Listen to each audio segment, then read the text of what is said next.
Good evening and welcome to Northbeat. I'm Leanie Lambrink. We begin our show in the Yukon. Nearly 100 people gathered outside the legislature today demanding a ceasefire in Gaza. It was the biggest demonstration in the territory since the war between Israel and Hamas began earlier this month. Cheryl Kawaja has more. Why do we wake up every day and see the casualties increasing? Fatima Javid is one of the organizers. You know, for me, I'm a Muslim woman. I've had some colleagues and friends come up and, say, oh, I'm so sorry about what's happening. But it's not really just about, us mourning our own community. It's us as a human race, coming together and mourning other human lives being lost. Many of the people gathered here today say they want to hear directly from Yukon MP Brendan Hanley. There was a letter last week written by 33 Canadian MPs. Brendan Hanley was not on that list, and that is one of the things we're asking. The letter was signed by more than 30 MPs, most of them Liberals, asking Prime Minister Justin Trudeau to advocate for a ceasefire between Israel and Hamas. Canada has long been a voice for peace. We demand that Canada join the growing international call for an immediate ceasefire. Canada must act before more innocent children are killed, says the letter. Ahmed Abuzarik is a Yukoner, originally from Jordan. His mother is Palestinian. And we are basically asking for a ceasefire, that it should stop and aid should be able to be allowed into Gaza. I want to encourage all Yukoners to think about the humans who are living in Gaza. The majority of Palestinians are not part of Hamas. The organizers say they know calls for a ceasefire will not be solved here today, or overnight, or anytime soon. But they hope people keep showing up and speaking out. Following today's rally, Premier Ranj Pillay also issued a statement saying the Yukon government supports calls for an immediate humanitarian ceasefire. He says he also wants to see protection for civilian infrastructure to prevent the loss of civilian lives. Cheryl Kawaja, CBC News, Whitehorse. More now on the situation unfolding in the Middle East. Israel has conducted another land foray into Gaza, its largest of the campaign yet, and it confirms more airstrikes, over 200 in 24 hours. The crisis is approaching 3 weeks, a nightmare for civilians with no end in sight. The CBC's Susan Ormiston has this report. Gaza bombarded again for a 20th straight day. People exhausted, wondering whether they'll survive to the next day. I can't, when I hear the shelling, especially between 12 and 3 a.m., which is usually a heavy period, it just kind of imagine, okay, if it's gonna hit here or there, what's gonna be the impact, It's scary. Naila Shawa sleeps in a car because there's no room in the house she shares with her family and 55 others. And there is no hope for anything. So it's hard to think about the future. If there will be anything, it won't be going back. Airstrikes have killed over 7,000 people, according to the Hamas-run health authority. Last night, Hamas sent a missive back. A barrage of rockets slammed into an apartment block in central Israel close to Tel Aviv. The Iron Dome did not intercept. Daniel Tetsabi got his wife and 7-year-old to safety, but his apartment was badly damaged. He's convinced there's only one option: to try to put an end to the threat. There's no choice. If they can reach Rishon in the center in Tel Aviv, there's no chance. We must take care of it. Hamas is a terror organization, he said. Attacks like these put more pressure on the Israeli government to move into Gaza with a ground incursion. That's what many of these residents expect. Last night, tanks and troops did go in a targeted raid. At least 12 tanks and troops pushed into Gaza overnight, pounding through the boundary fence. The Israeli military says it attacked anti-tank positions, tunnel shafts, and command posts, and declared more raids like this one will come. Hamas is threatening with more rockets, too. The sirens ringing out again in the same spot near Tel Aviv today, sending people running for shelter, us too. This time, the rockets were intercepted in the sky above. Susan Ormiston, CBC News, Rishon Lezion, Israel. Back to the north, from COVID-19 to flooding and then the recent wildfires. Emergencies have shaped the last 4 years in the Northwest Territories, and so has the government's response to them. The territory has been criticized for a lack of planning, communication, and financial support. So how will that shape the upcoming territorial election? CBC reporter Luke Carroll has more. What does improved emergency management look like? Well, to Elaine Norman, it's increasing the budget of emergency management personnel. I worked in government for 30-some years, so I know, it was the last item on the budget. And if there was anything that needed to be cut because, to be able to balance the budget, well, that was the first thing that would be cut. Norman says disaster management can also include infrastructure projects. Sean Welly, the mayor of Fort Simpson, agrees. The community is accessible by ice road in the winter and ferry in the summer. If there was a bridge in the spring of 2021, when Fort Simpson evacuated from devastating flooding, the situation would have been different. It would have just been a land evacuation, and we could have all driven to either Hay River or Yellowknife, whatever the case would have been, and we wouldn't have been all parked up on top of the hill, living in tents for a week or 10 days.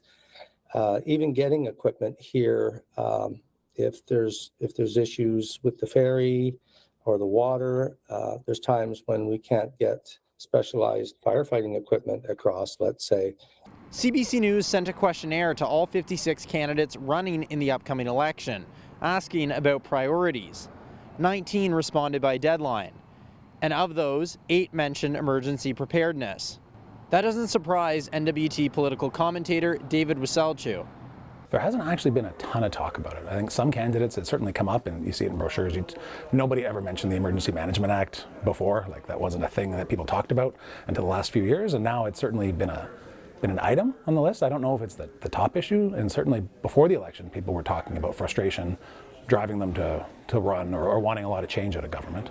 One of those candidates who did mention emergency management was Shane Thompson, the incumbent MLA for Nahende, and the former MACA minister who was in charge of the territory's emergency response.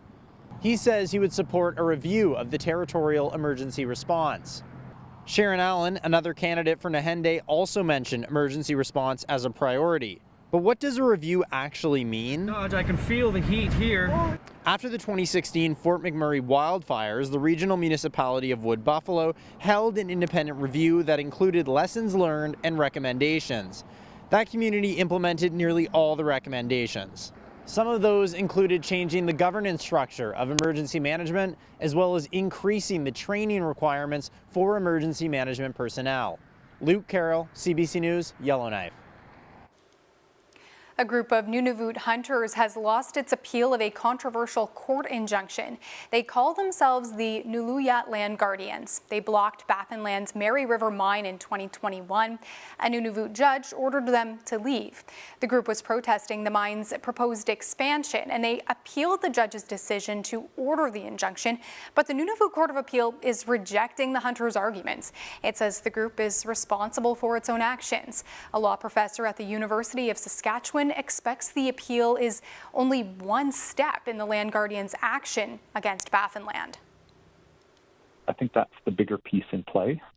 There's likely some other reason why this case was taken to the Nunavut Court of Appeal, but I think it's a small procedural aspect of what is presumably a longer-term, broader strategy here.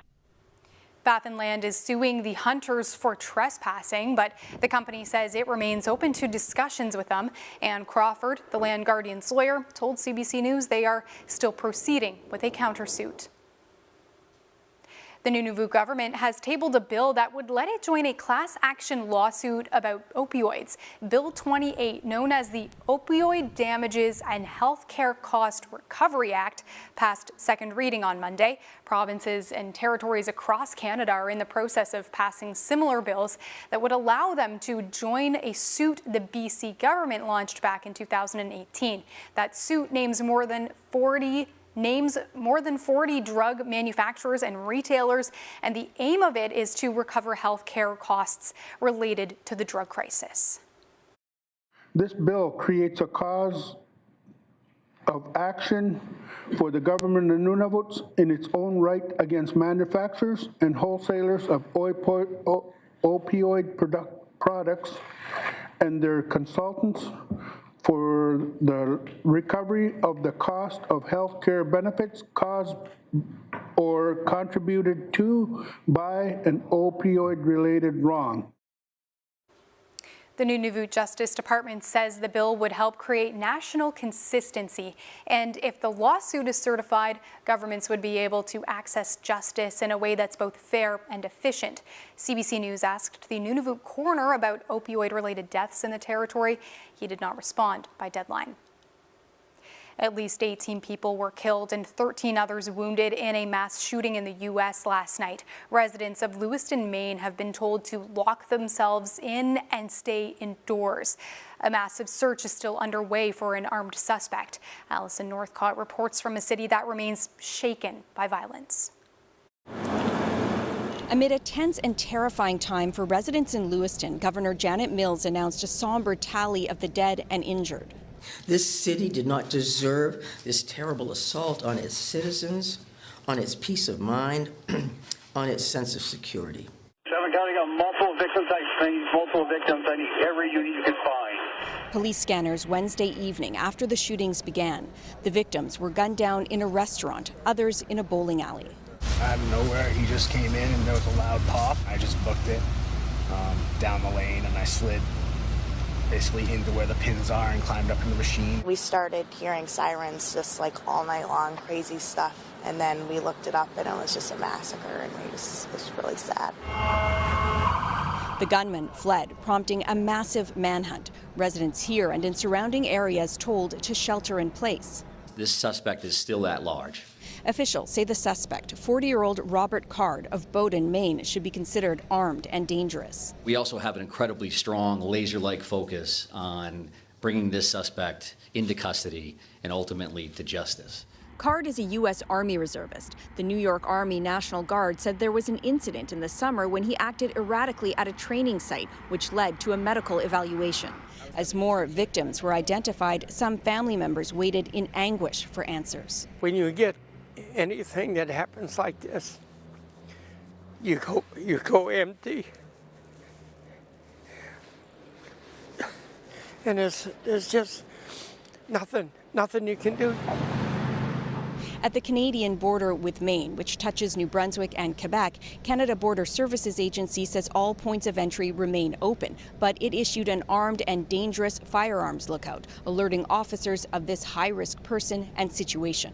Maine's governor says she and U.S. President Joe Biden have ordered all U.S. and state flags to be lowered to half-staff to honor those who are injured and remember those who died. Allison Northcott, CBC News, Lewiston, Maine. Former fashion mogul Peter Nygaard testified for a second day at his sexual assault trial in Toronto. The 82-year-old has pleaded not guilty to 5 counts of sexual assault and 1 count of forcible confinement. He's been answering questions posed by his own lawyers, and once again, he's denied the allegations against him. Jamie Strachan joins us now with more. A warning, there are details some viewers may find disturbing. Peter Nygaard testified today that he does not know and has never met 4 of the 5 women who alleged the one-time fashion mogul sexually assaulted them. Nygaard testified about an 11-hour interview he gave to Toronto police in October of 2021.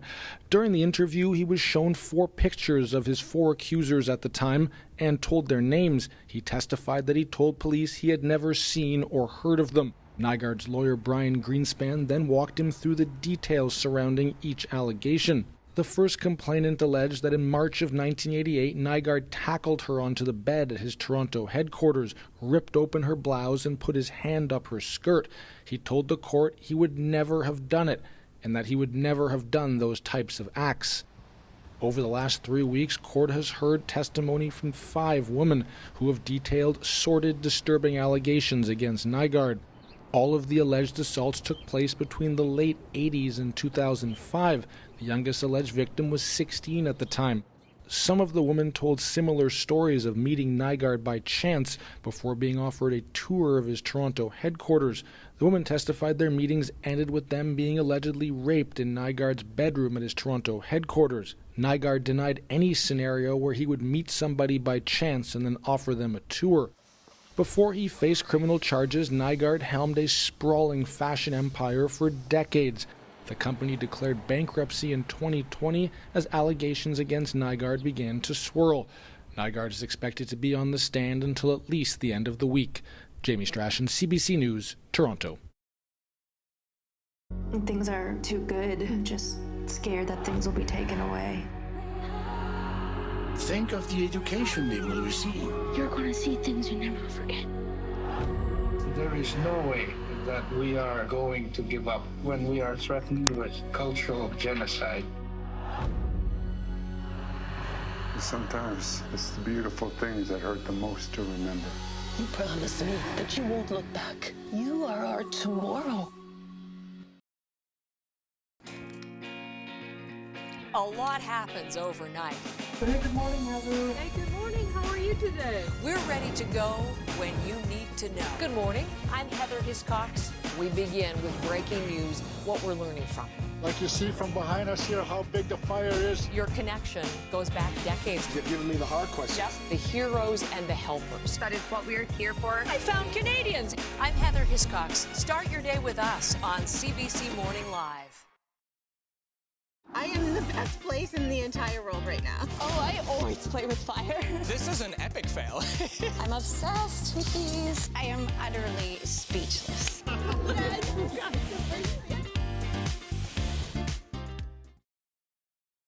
Keeping secrets, are you? No, sir. Just like any man. On the run. Whatever you're gonna do, you need to do it now. Hang on, guys. I'm sure you'll get some action, promise? We were failed by history. It's really important that we own our stories. Do you know what destiny means? There is no power greater than that of the people. I will not run away. My destiny is to rule this country. Victoria. Watch free on CBC Gem. Every week, the issues that matter to Canadians. These are acts of desperation. Connecting politics to people. Some people have lost everything. Join me for Rosemary Barton Live.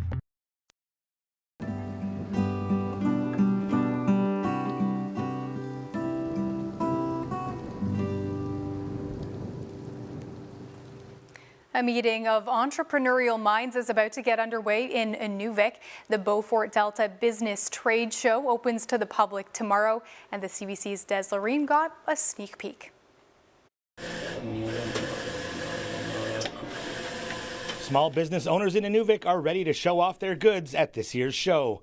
For people like Juan Bildagain of Inuvik, the event is a good place to make connections. He owns and operates a company that designs graphics and makes promotional items.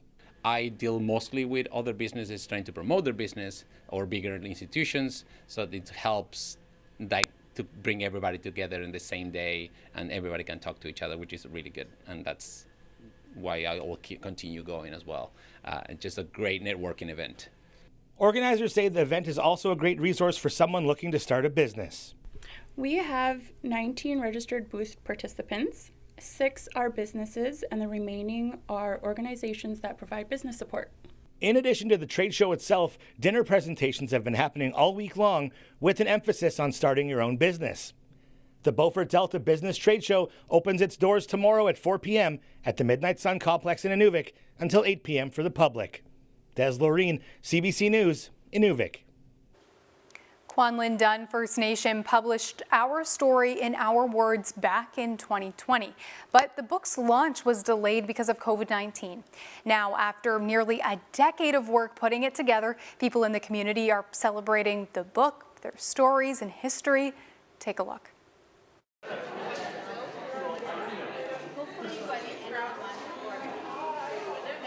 We can finally all get together and pay tribute to the elders and many people who worked so long and hard to complete the book.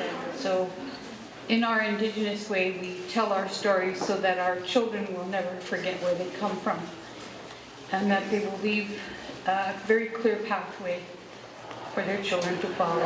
We were able to actually celebrate a really strong peace that was part of our final agreement, which was actually a negotiation for dollars that went towards a book that collected our stories, our history, our culture, our languages that represent us and who we are as Kwantlen First Nation people. A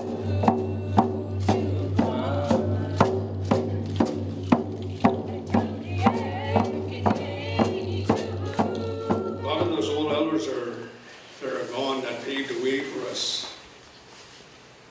We owe so much to them. That's who I owe everything to. My grandpa, my grandma. Our people created or had these stories in place, and these stories were passed down through generations. And these stories told about how we learn how to live from our relatives that live on the land and water, or the fish and the animals that live on our land. So, and those are important things that we connected with as First Nation people within our culture, and how we learned how to live with one another and to make the best of what we have. Stepping into safety in Dorval, Quebec, there are 2 new pedestrian crossings and directional signs in Inuktitut near the Uluvik boarding home. Inuit from Nunavik travel there for medical treatment. 2 young women died after being struck by vehicles in the area back in 2022. The incidents happened within 24 hours of each other. They were both hit late at night while walking back to the boarding home from nearby shopping center and bus station. Now, more than a year later, the municipal council agreed to put up street signs to help Inuit get around safely. We will start to give away a kit to Uluvik residents. What will be inside these kits? A phone number in case of an emergency that they can contact if they're lost or have no means to commute or need to contact the police. Novalinga says the Uluvik boarding home will continue working with the municipality to ensure the safety of medical patients traveling from Nunavik. A man from Arctic Bay has photos on display at a museum in the United States. Nuri Ikalujuak is a personal photographer, a well-known hunter, and is actively involved in his community.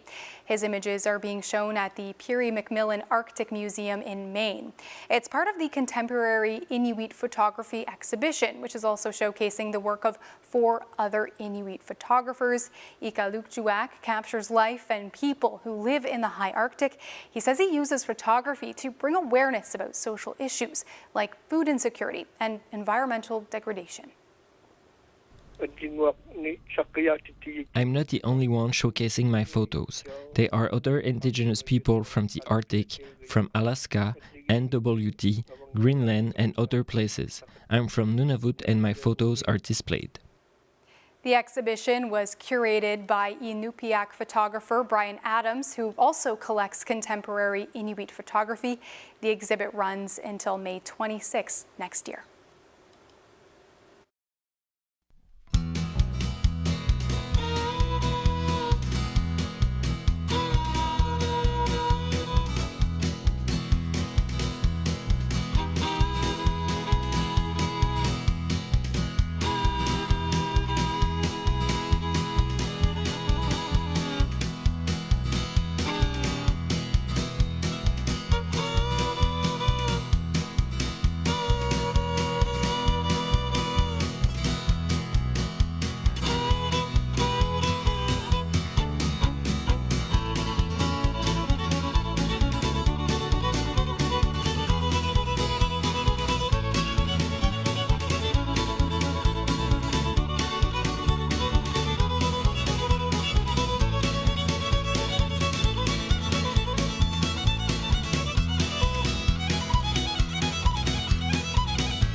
And that's Northbeat for tonight. We're going to leave you with some more from the drumming ceremony at the book launch we told you about earlier. That happened at the Kwanlin Dunn Cultural Center.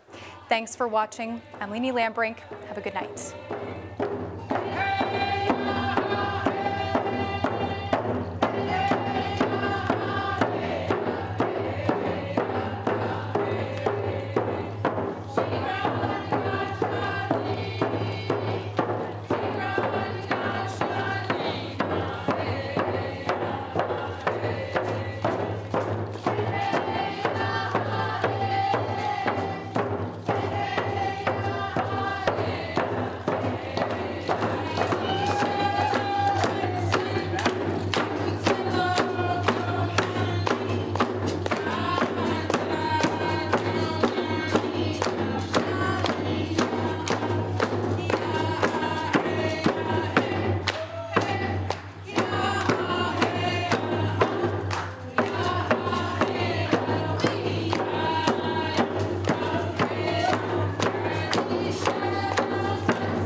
When I arrived in Canada, there were not many women who looked like me. Not everyone was welcoming. But my husband made a new life here in this distant country. And I thought here I could belong. And many others could too. As the years went on, our town flourished. Our community worked together and took care of each other. Our children grew up with a true sense of belonging. Here in Baldi, we built our home, and we wanted others to do the same. Established by South Asian immigrants in 1917, the mill town of Paldi, British Columbia was one of Canada's first inclusive multicultural communities.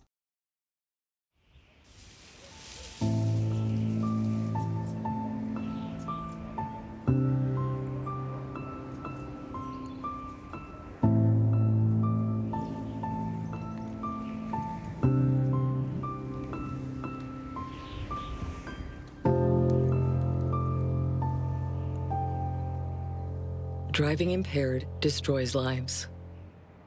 A message from Mad Canada.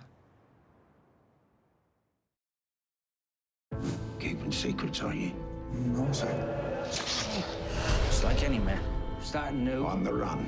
Whatever you're gonna do, you need to do it now. Hang on, guys. I'm sure you'll get some action. Promise? Putting on that apron brings me to tears. Hey! This is an epic fail. Where are the pecans? I don't see the pecans. The stones. The Beatles! I did a test. What? We were failed by history. Look where we are, under that legacy. It's really important that we own our stories. Just remain calm. Grab the head. You grab the head. Have you ever dealt with something like this before? No. It's on me now. Animal Control. Watch all episodes now. It was awesome. It was great. I loved it. Yeah, good show. Both the comedy in with the history. He was really funny. Nailed it. It was great. Still Standing. Watch free on CBC Gem. Things are too good. I'm just scared that things will be taken away. Think of the education they will receive. You're gonna see things you never forget. There is no way that we are going to give up when we are threatened with cultural genocide. Sometimes it's the beautiful things that hurt the most to remember. You promised me that you won't look back. You are our tomorrow. I was homeschooled as a child. You can only be as smart as your mom. That's it. Gross. Okay, cool. I love it. We have an incredible show lined up for you tonight. Wow.